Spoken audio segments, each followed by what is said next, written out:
It's the worst political crisis in the Gulf region in decades. ستقوم رباعية من دول أحدها بلده بحصار قطر لتطلب إغلاق الجزيرة. To comply with a list of 13 demands, one of which includes shutting down Al Jazeera, which is based in Doha. Basically want to close down independent journalism. Hello, I'm Richard Gisbert, and you're at The Listening Post. Here are some of the media stories we're covering this week. The crisis in the Gulf continues, and the network you are watching, Al Jazeera, is one of the issues. In South Africa, words are like weapons, and a London PR company is providing some of the ammunition. In Vietnam, a blogger is driven into exile by a government keeping a close eye on freedom of expression online. And a warm Washington welcome for President Narendra Modi has the Indian news media gushing. हम आपको Trump Modi दोस्ती की एक या दो नहीं पूरी 20 कहानियां सुनाने जा रहे हैं. We begin this week with a look at ourselves, the Al Jazeera Media Network, which is at the heart of the current diplomatic showdown in the Gulf.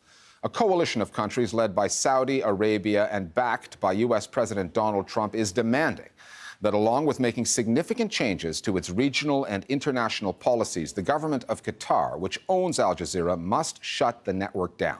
Qatar refuses and says the future of Al Jazeera is non-negotiable. Ever since Qatar launched the first pan-Arab news channel, Al Jazeera Arabic, back in 1996, the network has infuriated many Arab rulers by providing the kind of news coverage that viewers in those countries, raised on a strict diet of state-controlled TV, had not seen before, at least not in Arabic.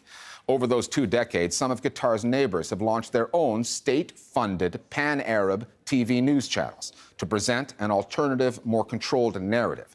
The idea was to counter voices on Al Jazeera Arabic, some of which those governments say should never be offered an on-air platform, Egypt's Muslim Brotherhood being one example of that.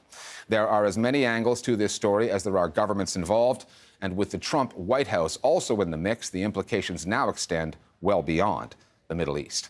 Our starting point this week is the Qatari capital, Doha.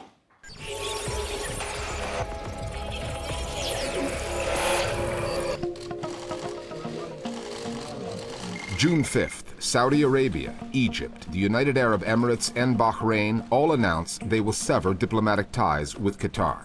4 days later, June 9th, the anti-Qatar coalition puts 59 names, including 18 Qataris, on a so-called terror list. Qatar calls the list baseless. 2 weeks after that, June 23rd, the coalition gets specific, issuing a list of 13 demands to end Qatar's new isolation. Item number 6 on that list, take Al Jazeera and its affiliates off the air. It's a network that rose to prominence by being critical of Arab leaders, and so it's always been a point of contention for the Saudis, for the Egyptians, and indeed for many Arab states, as it's symbolic of the bigger political differences between Qatar and the other states in the Gulf. They have not stated out precisely which part of Al Jazeera they object to. Is it Al Jazeera Arabic, or is it Al Jazeera English, or any other of the sister organizations? They have not come out and stated this, but presumably what they have in mind is the impact that Al Jazeera Arabic has been having. This is what they truly object to, and they want to stop. What is now known as the Al Jazeera Media Network began life in 1996 as a single Al Jazeera channel, beaming out news in Arabic across the Middle East and beyond via satellite. It broke the mold, reaching across borders, dispensing with taboos, becoming the first Arab news channel to put Israeli officials on its air. Programs like Al-Itija Al-Muakkis, the opposite direction, allowed viewers to phone in, raise issues, and criticize their governments, not just Saudi Arabia's, in ways no Arab broadcaster had dared to before. Arab media has been one of the key aspects of Saudi foreign policy, only because the rulers of Saudi Arabia want to avoid having pockets of criticism, of dissidents. If you go back 10 years, 15 years, Al Jazeera talk shows used to host Saudi dissidents who would attack the Saudi royal family directly. This has not happened in a very long time, but memories of Al Jazeera's role in voicing dissident opinions is still very much alive. The most problematic thing that Jazeera did was probably give massive coverage to the Arab uprisings.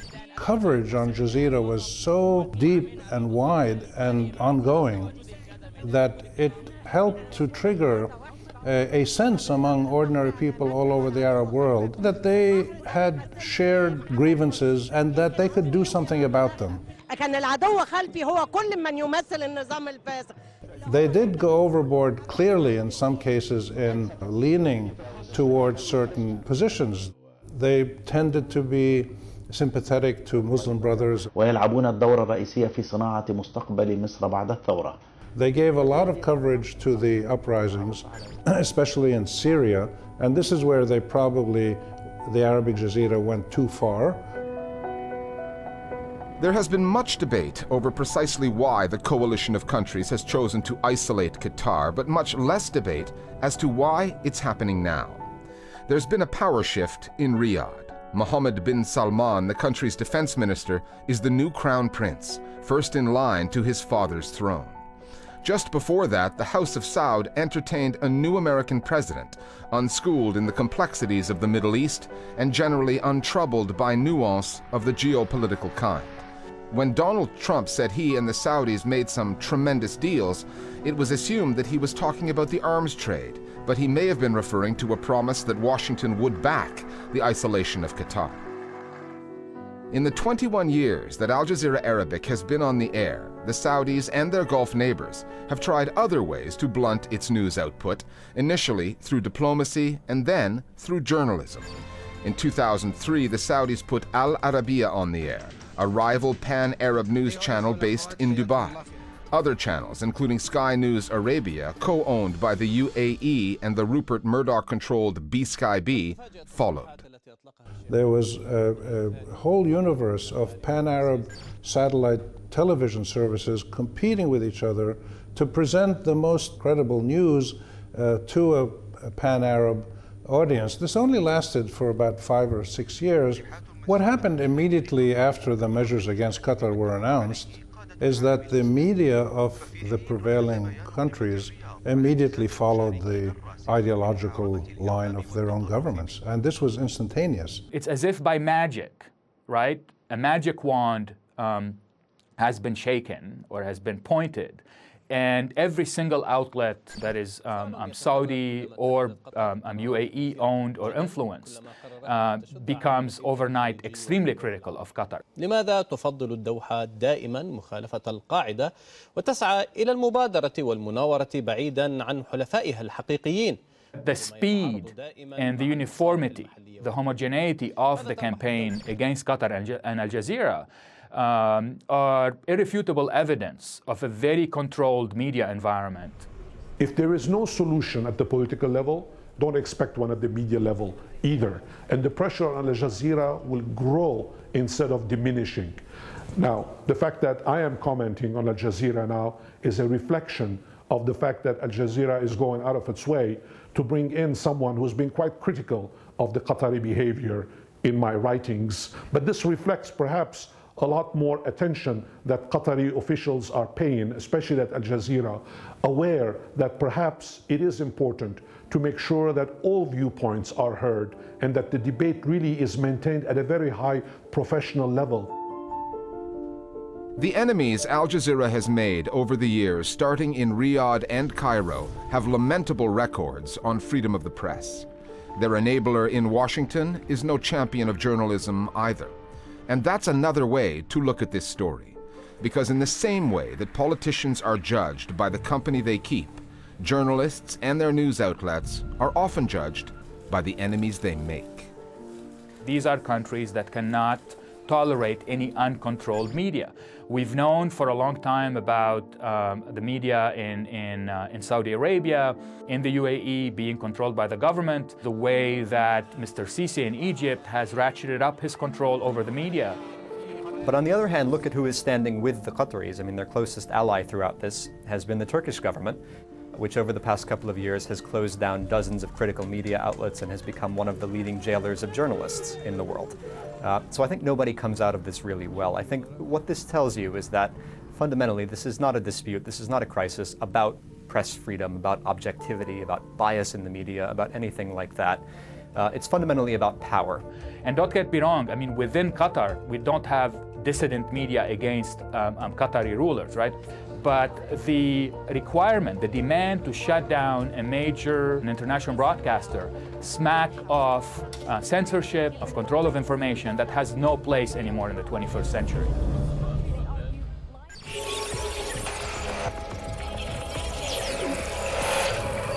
Other media stories that are on our radar. Just last week, we looked at Vietnam and the silencing of some of the country's bloggers. Now, one of them has been deported. Pham Minh Hoang, a 62-year-old former math lecturer and pro-democracy blogger, was arrested June 23rd and forced on a plane to Paris the following day. He's a member of an opposition group based in California called Viet Thanh, the Vietnam Reform Party, which the government in Hanoi calls a terrorist organization. A dual French-Vietnamese national, Hoang was jailed in 2010 for 3 years over some of his articles. He was stripped of his Vietnamese citizenship just last month. The New York-based NGO Human Rights Watch has condemned the deportation, saying by effectively forcing Pham Minh Hoang into indefinite exile, it said the government has shown it will violate its citizens' human rights however it deems necessary to preserve its political power. In Vietnam, the state's control over the news media is near absolute. At least 18 bloggers and online activists are currently in jail. 3 CNN journalists have resigned over a story since retracted, linking one of Donald Trump's senior advisors to a Russian investment fund. The article in question appeared on CNN's website this past week, saying that Anthony Scaramucci, a member of Trump's transition team, met with the CEO of the Russian Direct Investment Fund, supposedly being investigated by the Senate, to discuss the possible lifting of sanctions. The story, based on a single anonymous source, disappeared from CNN's site the following day. The network said it did not meet CNN's editorial standards. Investigative reporter Thomas Frank, who wrote the piece, Eric Lichtblau, who had recently joined CNN from the New York Times, and Lex Harris, the head of an investigative unit, all handed in their resignations 3 days later. President Trump then jumped on the story, tweeting that it was fake news. He also trashed CNN's ratings, which the network responded have never, ever been higher. Mexico's reputation as one of the world's most dangerous countries for journalists has been reaffirmed, this time in the western state of Michoacan. The remains of Salvador Adame have been found there 6 weeks after he was abducted by armed men and then apparently murdered. That region is a battleground pitting drug cartels against security forces. Adame, the director of a local television station called 6TV, avoided reporting on the cartels but did provide critical news coverage of local politics. He is the 7th journalist killed in Mexico so far this year. According to the New York-based Committee to Protect Journalists, at least 4 of those reporters were killed in direct retaliation for their work. Impunity in such cases is an ongoing problem in Mexico. None of this year's murders has resulted in an arrest, let alone a conviction, leading to protests involving local journalists demanding justice.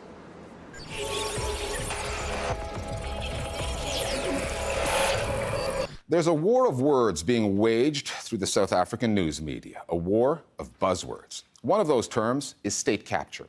It describes something that South Africans say happens all too often, when businesses close to the ANC government of President Jacob Zuma exercise undue political influence and benefit unfairly from government tenders, ending up with lots of taxpayers' money in their pockets. At the heart of the accusations is a powerful business family, the Guptas, who have close ties to the Zuma family and whose business empire spans computer equipment, mining, and media outlets. The Guptas have been fighting back with a public relations offensive and a buzzword of their own. A trove of leaked emails originating from the Guptas and their associates have revealed that, with the help of Bell Pottinger, a PR firm based in London, the Guptas were behind the popularization of the term white monopoly capital, the idea that white-owned businesses control the South African economy. White monopoly capital is not fiction. The country's economy is still skewed in favor of the white population. What the Gupta leaks reveal, however, is the way in which the phrase was planted in the news media and amplified on social media as a counter-narrative to that of state capture. The Listening Post's Nick Muirhead now from Johannesburg on the Gupta leaks and the competing narratives and buzzwords echoing through the South African media.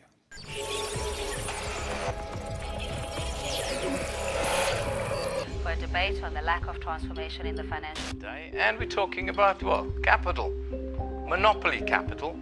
And the phrase, white monopoly capital, that's dominated the headlines in South Africa for months now. White monopoly capital is a loaded term in South Africa. It's used to describe how 23 years after the fall of apartheid, white South Africans still control much of the economy. However, journalists didn't just start using the term. Is to use the phrase white monopoly capital. White monopoly capital. We have exposed white monopoly capital.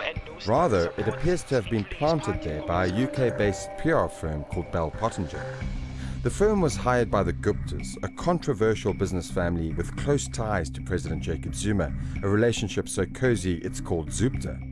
Critics say that the Guptas got rich by using their relationship with Zuma to siphon off vast amounts of taxpayers' money, bend the rules, bully the competition, and pick ministers for key cabinet positions. Systemic political corruption, what South Africans call state capture. It seems that quite early on, Bell Pottinger came up with the idea to focus on white monopoly capital as a way in which to create and sustain a counter-narrative around the whole state capture story. You would see that or hear that the narrative is changing. There would be questions about, but hey, why are you only looking at just one narrative of state capture? How about we look at other players that are dominating the economy of our country? So it was through very strategic media forms. It would be social media, it would be radio, it would be television. South Africa's economy is very unfairly held, and I think most commentators will agree that while we secured political freedom, economic freedom hasn't followed. So when the term white monopoly capital popped back into our discourse in the course of 2016, it caught on very quickly. Bell Pottinger's involvement in this story was confirmed by what's being called the Gupta leaks, a trove of some 200,000 emails originating from the Gupta family and employees of one of their companies, Oak Bay Investments, was leaked to the press. The leak shows correspondence between Bell Pottinger and the Gupta's close business partner, Duduzane Zuma, the president's son, hatching a media campaign to stop South Africans talking about state capture and start talking about the state of the economy. White monopoly capital was then pushed on social media and by certain political commentators, and that rhetoric was amplified by the Gupta-owned news outlets, the New Age newspaper and ANN7. In one email, an exec at the firm says, for this campaign to be believed and to achieve credibility, there will need to be discipline, continuity and consistency over a period. We tried a number of times to arrange an interview with Bell Pottinger via email and even coming to its headquarters here in London. The firm said that it would not be able to provide anyone to speak with us on camera about this story. Instead, we were given a written statement saying, quote, "It is a matter of enormous regret that this has resulted in so much anger in a country we've been working so hard to promote internationally. We no longer conduct any work with Oak Bay." There is one player in the Gupta-Bell Pottinger PR scheme who agreed to speak with us. The problem is not the Guptas, the problem is not Zuma, the problem is white monopoly capital. Andile Mngitama, a former MP and founder of the Black First Land First movement, who has been implicated in the leaked emails. The Gupta leaks allegedly show that you were in contact with Oak Bay Investments in 2016. Shortly thereafter, the term white monopoly capital became a popular talking point amongst political commentators such as yourself. Did Oak Bay Investments or Bell Pottinger or anyone from those organizations contact you to talk about using the phrase? I hate this notion that Bell Pottinger is the one that planted this idea. It's high sophisticated propaganda.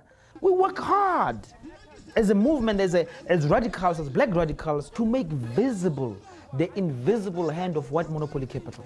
Why do you care to listen to white people? Listen to us! So firstly, we deny that these emails are legitimate. Secondly, we understand it is fake news which is trying to delegitimize our discourse. The argument that this is fake news would be more plausible were it not for the events in Parliament last week. When President Zuma was quizzed about his links to Bell Pottinger by the leader of the opposition, Mmusi Maimane, radical economic transformation and white monopoly capital are terms that were invented by Bell Pottinger, a PR firm in London. And in fact, they've been shown that these are terms designed to empower empower a very connected elite. He did not deny the existence of the media campaign, but rather chose to, as any PR expert would advise, deflect.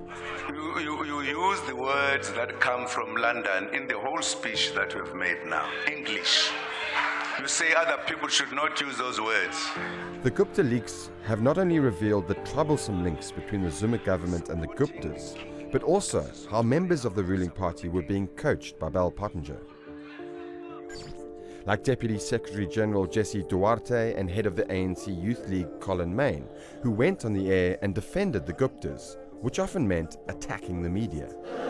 White monopoly capital also decides what gets printed in media. I remember watching an interview with Jesse Duarte, for instance, and it was before Bell Pottinger's role had become public. I remember thinking, this is a very polished performance. It's all about innuendo. If you're simply going to rely on innuendo, this nuanced, this innuendo. And, you know, I do think that the way in which the interests of these two parties, the ANC or a particular faction within the ANC, and the Gupta family have been intertwined and have been kind of treated as one. The real elephant in the room, honestly speaking, is not the family.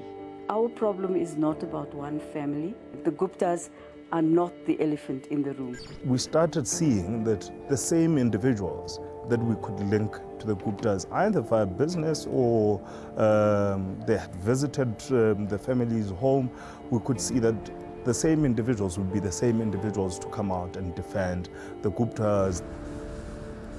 Propaganda is most effective when it taps into a reality. And there is a reality to the term white monopoly capital, because lucrative sectors in the South African economy remain disproportionately white. That advantage was gained during the years of apartheid, a system that the then white-owned media largely supported or were censored. Since then, the media landscape in South Africa has transformed to varying degrees of success. But because of the complicity of certain news outlets during apartheid, journalists today have credibility issues, especially on a story like state capture. If you want to be a journalist in South Africa, you have to follow the value systems of white monopoly capital. Otherwise, you're not a journalist. So even where they don't own, they have hegemony of the ideas about how you must report. Don't report white corruption.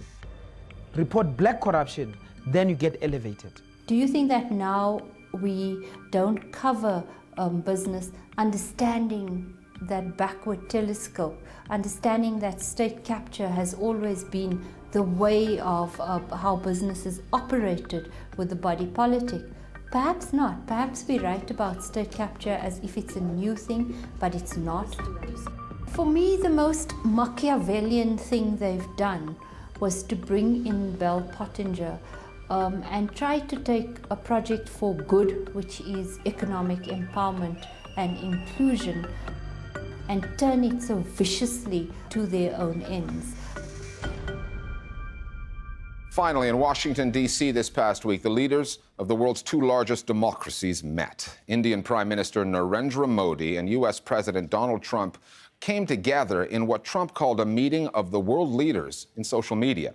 He might have also mentioned that the two presidents share a distrust of certain news outlets reporting on their respective administrations. In the U.S., one byproduct of Trump's constant media bashing has been the energizing of news outlets there and the accidental revival of Americans' interest in quality journalism. However, in India, the media establishment, especially national TV news channels, have largely rolled over. So we've selected a few examples of fawning Indian coverage of the meeting in D.C., the kind of journalism that Donald Trump wishes he could get more of. We'll see you next time here at The Listening Post. हम आपको Trump Modi दोस्ती की एक या दो नहीं पूरी 20 कहानियां सुनाने जा रहे हैं। देश के अंदर प्रधानमंत्री मोदी को विपक्षियों का विरोध जरूर झेलना पड़ता है, लेकिन दुनिया के नेताओं में पीएम मोदी की स्वीकार्यता काफी ज्यादा बढ़ती जा रही है। ट्रंप ने मोदी के वॉशिंगटन पहुंचने से पहले ही भारत को सच्चा दोस्त कहा, तो भारत में मोदी के अमेरिका जाने से पहले ही एक गांव का नाम ट्रंप गांव रख दिया गया। तस्वीरें बॉडी लैंग्वेज बता रही है कि काफी खुशनुमा माहौल है, काफी अच्छे तरीके से बातचीत की शुरुआत हुई है। Prime Minister Narendra Modi must now immediately use his great personal equation with Donald Trump to coordinate joint strikes on these terrorists on Pakistani soil. यकीन मानिए ऐतिहासिक तस्वीरें जो भारत और अमेरिका के कूटनीतिक रिश्तों को समझते हैं। हमेशा उसमें डेयरिंग है, गट्स है, वो हमेशा ही पब्लिक के बीच में आते हैं, भले कितनी टाइट सिक्योरिटी हो। He respect community. आपने एक्सपेक्ट किया था कि वो आएंगे जब वो अंदर चले गए थे? I just started